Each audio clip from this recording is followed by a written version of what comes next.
One of the biggest difference between high-level, irreplaceable service providers and normal average service providers is that high-level service providers are able to admit if they don't know something, and they're able to ask for help if they don't know something, and they're able to make sure that your experience is not going to be harmed just because they don't know something.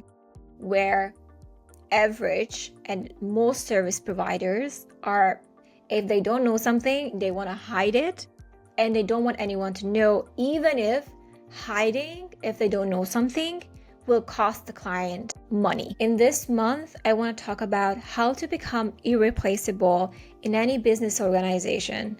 And we're going to talk about exceptionality, exceptional service, outstanding service, and the idea how to become irreplaceable. So if that's something you're interested in learning, then you will find these videos super useful. So before we get into the details and untangling that first line I was telling you about, I want to tell you a little bit of a story. I love me some Mexican food, okay? I love food. So if there's anything you need to know about me, I love food. Food loves me. We have a great relationships because I don't gain weight. That's completely irrelevant to the story. But because I love food, the other day I was having a conversation with my partner, like, what should we eat? And he said, let's just have some Mexican tacos. And there's a great place like right across the building from us. And we decided to walk in and just order takeouts because it's right across the building from us. So we don't need to take it home. We don't need to sit and pay for the service fee. Why would we? We just like have it, the takeouts, bring it home and eat it, right? That makes perfect sense for me. So we walk in and I pick my quesadillas. My partner picks his ribs, whatever. I don't even know what he was picking at the time. And the guy who was taking the order is just putting the order in for the kitchen. But what I'm noticing is, as he's like dialing in the orders, he clicks on the service fee button, like click service fee added. And I already clocked that. I'm like, okay, if you do takeouts, you don't pay service fee because you're not served. It's just takeout. You pay for the takeout boxes, but you don't pay the service fee. Okay, that's like Europe for you. We're not in the US. So I see the guy putting in the service fee and he's like, he doesn't even know how to put like takeouts. So he walks back and forth the kitchen. He's like confused and he's like shouting. The guy's like, hey, this is gonna be a quesadilla. Here's the order. It's gonna be quesadilla and like something else, like ribs. My partner was, I think, ordering some ribs. 15% service fee on our food. And as he was doing it, like I need to really show you guys how he did it. Piece of paper. So as he was doing it and handing us the receipt to pay, so what he was doing, and he was grabbing the receipt and he was like halving the receipt so you don't see the items on it. You just only see the total. So basically, like he folded the receipt in a way that the total was only showing. And he kind of did it for like, guys, I'm just sparing you from all these details. Here's your just total. That is just total for you. Like here, that's the number you need to pay. You know, that's the number you need to pay. I'm just going to fold it so you don't have to worry about like all the stupid items. And as he was handing us the receipt, folded, only the total number and the rest of the items concealed. Basically, that's how he did it. And he kind of made it sound like it's just gonna be like this, you know, like let me make it easier. Let me make it easy. You have to like unfold it for yourself and like do this motion of like opening it, like, oh my god, that's too much effort. So here, I spared you some effort, like that's the total, please, there. And it says the number.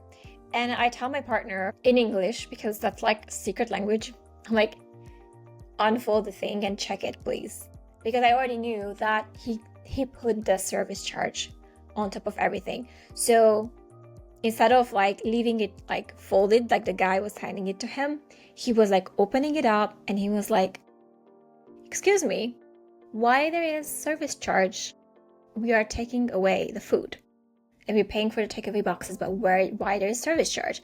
And he is like the biggest actor. He's pretending like, oh yeah, you're right. Oh my God, I put that there? Oh no, I'm so sorry. Like, let me call my manager. And the manager was jumping in like, hey, it's okay. Let me fix it for you guys. And he fixed it and we just paid the right amount.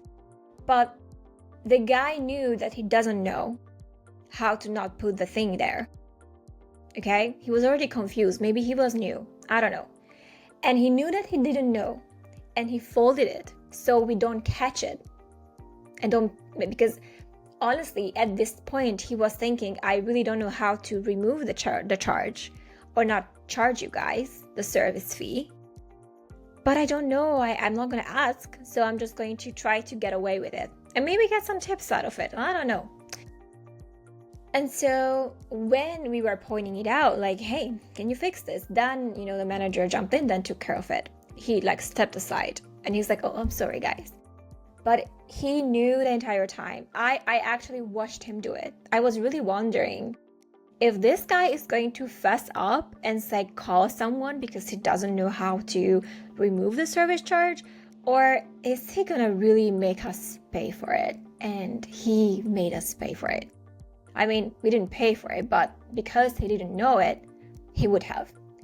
And this to me is what mediocre service providership is about. But if we really zoom in, if we really zoom out of the situation, what really happened?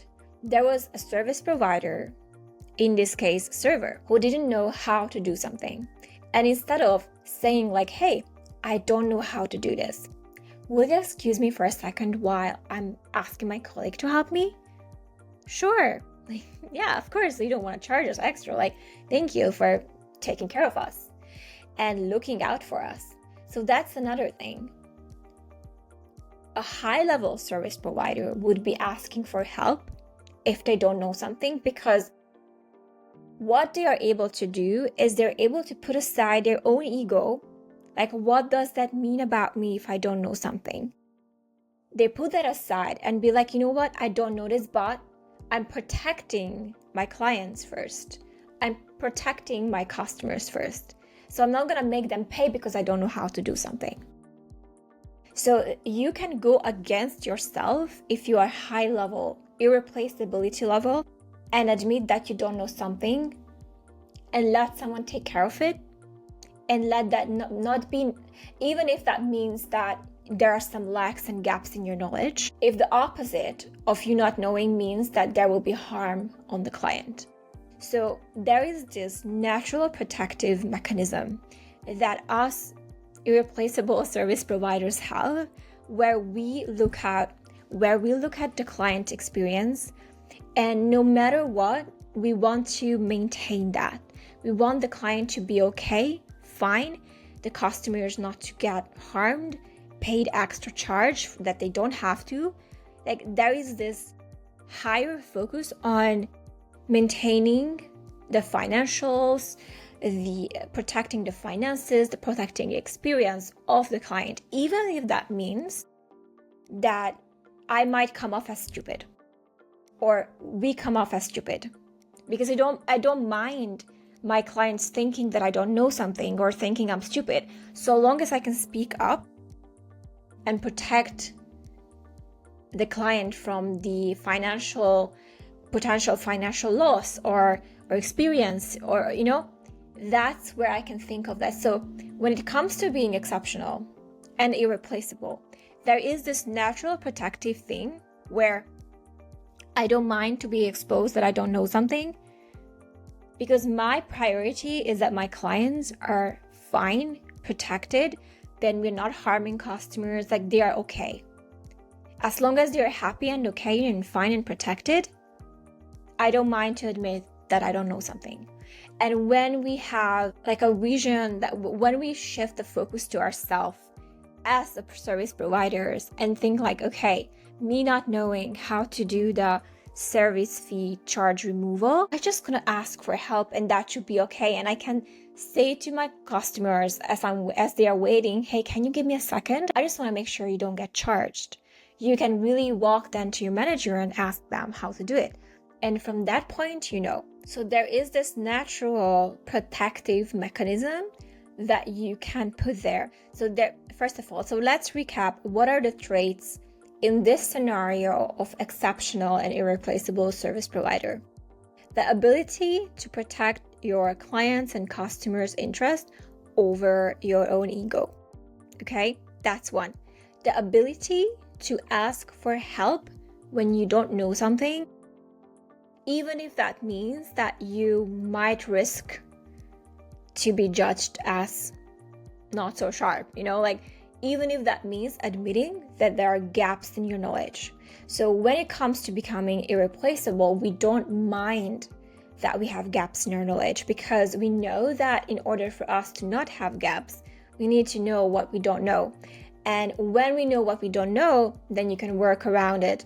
But if you don't know what we don't know because we avoid it and we do stuff to not let that exposed to the public, and then at the end of the day, someone is going to be harmed. So I'd rather be admitting that I don't know something than let the client pay the price of me not knowing something. So there you have it. Some small lessons for today. I want to keep the train going. Let me know if you have any experiences like this, any similar experiences. I'm very curious to hear you guys' feedbacks and opinions and stories in the comment section below. And I really, really want to make this conversation for this quarter. I want to bring more of that exceptionality traits, because I feel like we need to have those conversations in order for us to be not just retaining clients longer, but then elevating the way we serve our clients as well. Thank you so much for watching this one. Don't forget to subscribe, share, comment. I'll see you guys in the next one.